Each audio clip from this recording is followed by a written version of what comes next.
आज के इस टेक्नोलॉजी से भरी दुनिया में बहुत कम काम ही ऐसा रह गया है जिसे इंसान करे, बल्कि अधिकतम काम मशीनों द्वारा किया जा रहा है, जिसकी वजह से हम इंसानों को अधिकतम बैठना ही पड़ रहा है। पहले के समय में मशीन नहीं थी, तब हम इंसान हर काम को खुद ही किया करते थे, लेकिन आज के समय में कंक्रीट मिक्स करने से लेकर धान काटने वाली मशीन तक उपलब्ध है, जिसकी वजह से हम इंसानों को कोई काम ही नहीं करना पड़ रहा है। बस ऑफिस से आओ और ऑफिस वापस जाओ। लेकिन अभी भी कुछ ऐसे लोग हैं जो मेहनत का काम कर रहे हैं, जिसकी वजह से उनके शरीर का हर एक बॉडी पार्ट मूवमेंट करता है, जिसकी वजह से उन्हें बीमारियां बहुत कम होती हैं। लेकिन उनका क्या, जो ऑफिस में 8 घंटे बैठकर ड्यूटी करते हैं, उनके शरीर का हर एक बॉडी पार्ट तो नहीं मूवमेंट कर पाता, जिसकी वजह से उन्हें कभी गर्दन में पेन तो कभी कमर में पेन और ना जाने कितनी बीमारियां होती हैं। मतलब उनकी अक्सर जिंदगी पेन किलर दवाइयाँ खाते हुए ही गुजरती हैं, जो कि शरीर के लिए बहुत ही ज़्यादा नुकसानदेह हैं, जो आपके पेन को तो आराम रखेगा लेकिन आपके शरीर में एक नई बीमारी को जन्म दे देगा। पर योग एक ऐसा चीज है जो आपके शरीर के लिए इन दवाइयों से 1000 गुना बेहतर है। योग करने से आपके शरीर का हर एक पेन तो ठीक हो जाएगा,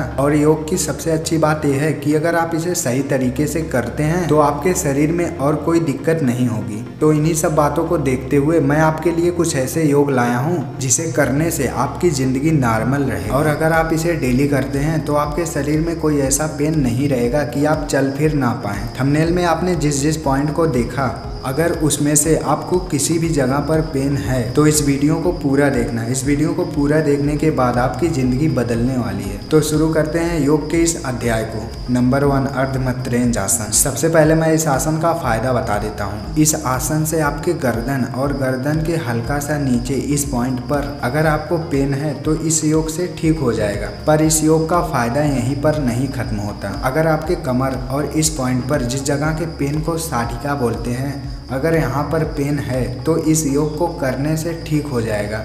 और शोल्डर का पेन, इन सब पेन के लिए ये योग रामबाण है। अगर आपको इन पॉइंट में से किसी भी जगह कितना भी पुराना दर्द है तो इस योग को सिर्फ 10 मिनट करने से आपके हर एक दर्द को आराम मिलेगा। अब आप इसे करने का सही तरीका जान लो। पहले आप इस पोज में बैठ जाइए, उसके बाद अपने बाएं पैर को इस तरह मोड़ लीजिए और फिर दाहिने पैर को मोड़ लो। उसके बाद अपने दाहिने हाथ को बाएं पैर के घुटनों को दबाते हुए और उसके बाद उंगलियों को टच करो। अपने बाएं हाथ को पीठ के पीछे रखकर अपने गर्दन को भी बाएं हाथ की तरफ मोड़ लो। बिल्कुल इसी तरह आप हाथ को चाहें तो इस तरह भी रख सकते हैं। अभी मैंने आपको जिस पॉइंट पर पेन बताया, अगर उनमें से किसी भी जगह आपको पेन है तो इस पोज में सिर्फ 10 मिनट रुके रहो। और बिल्कुल इसी तरह आप दाहिने पैर और बाएं हाथ के साथ कर सकते हैं। जिन लोगों को पेन है वो लोग तो इसे जरूर करेंगे, लेकिन जो लोग ठीक हैं वे सोचेंगे अरे हम क्यों करें। मैं भगवान से यही चाहूंगा कि वे आपको कभी भी कोई बीमारी ना दें, लेकिन मैं बोलूंगा कि इसे आपको 2 मिनट तो जरूर करना चाहिए, क्योंकि ये कोई दवा नहीं है जो आपको नुकसान कर दे। अगर आप इसे ही नहीं बल्कि जितने भी योग बताने वाला हूँ उसे डेली करते हैं तो आपकी 90% बीमारी वैसे ही ठीक हो जाएगी। नंबर 2, पवन मुक्त आसन। इस योग को करने से आपके पैर, कमर, गर्दन, घुटना, जंघा, इन सब जगह के दर्द को मिटाएगा और इसके साथ साथ आपके पेट को भी ठीक रखेगा। और टाइमिंग तो मैंने पहले भी बताया, जिनको दर्द है वो लोग 10 मिनट और जो लोग नॉर्मल हैं वो लोग तो कम से कम 2 मिनट तो जरूर करें। आपके जीवन की आधी से ज़्यादा समस्या इन योग को करने से ही मिट जाएगा। और हाँ, जिन भी योग को मैं बता रहा हूँ इनमें सांस को रोककर नहीं रखना है, बल्कि नॉर्मल लेते रहना है। आपका मेडिटेशन भी हो जाएगा। इसे करना भी बहुत आसान है। सबसे पहले पीठ के बल लेट जाइए, उसके बाद अपने पैर को मोड़कर अपने दोनों हाथ से दबाकर रखना और गर्दन को हल्का सा ऊपर उठा लेना। और हाँ, जिन लोगों का पेट नहीं सही रहता, इसी में एक पेट के लिए स्पेशल योग बता रहा हूँ जो आपके पेट के चर्बी को भी कम करेगा। इसे करने के लिए आपको पीठ के बल लेट जाना है और दोनों पैर को हल्का सा उठाना है, बिल्कुल आधा फुट समझकर। इस पोजीशन में कम से कम 1 मिनट तो जरूर रहें। नंबर 3, मर्जरासन। इस योग का फायदा मैं कैसे बताऊं, क्योंकि ये योग आपके हृदय के साथ साथ आपके लीवर को भी स्ट्रॉन्ग बनाता है। इसे करना भी बहुत आसान है। इसे करने के लिए सबसे पहले आपको पैर और हाथ के बल बैठ जाना है और उसके बाद कमर को नीचे करके गर्दन को ऊपर उठाना है, बिल्कुल इसी तरह। इस पोज में आप 2 मिनट रुको और 2 मिनट बाद गर्दन को नीचे करके कमर को ऊपर उठाओ। आपको जो भी योग मैं बता रहा हूँ ये कोई ऐसा योग नहीं जो एक ही काम का हो।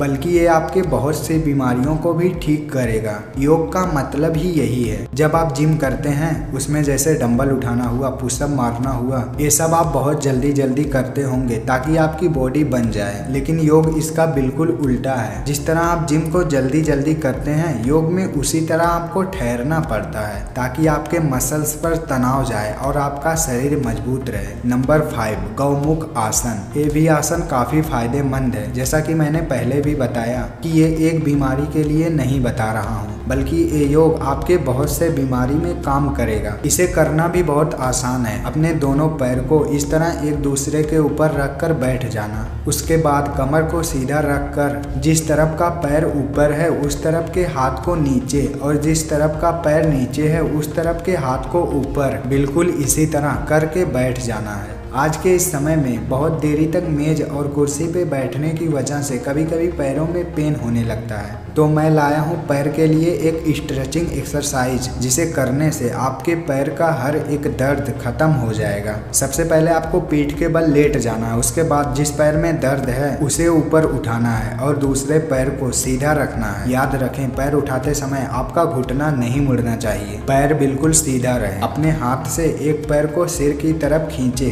जितना हो सके, कोई जबरदस्ती नहीं करना है, और इस पोज में कुछ देर रुके रहें तो आपके पैर का हर एक दर्द खत्म हो जाएगा। और हाँ, अगर आप अपने पैर को हाथ से नहीं पकड़ पा रहे हैं तो किसी टॉवल से भी खींच सकते हैं। नंबर 6, कटी चक्र आसन। अभी तक मैंने आपको जितने भी आसन और उनके फायदे बताए, बिल्कुल सेम फायदा ये भी करेगा। इसे मैं आपको इसलिए बता रहा हूँ कि ताकि कोई भी कमी बची हो इस योग को करने से पूरा हो जाए। इसे करने के लिए आपको सीधा खड़े हो जाना है और अपने दाहिने हाथ को कंधे पर और बाएं हाथ को कमर पर इस तरह मोड़कर और अपने गर्दन और कमर को दाहिनी तरफ घुमाना है। पैर को वैसे ही रखना है, सिर्फ कमर और गर्दन को घुमाना है ताकि पैर में तनाव आए। और बिल्कुल इसी चीज को आप दूसरी तरफ से भी कर सकते हैं। अपने दाहिने हाथ को कमर पर रखकर अपने बाएं हाथ को कंधे पर रखना है, आपका दूसरी तरफ से भी हो जाएगा। अभी आपने बहुत योग देख लिया जिसे आपको डेली करने से कोई समस्या नहीं होगी, लेकिन अभी मैं आपको एक ऐसा योग बताऊंगा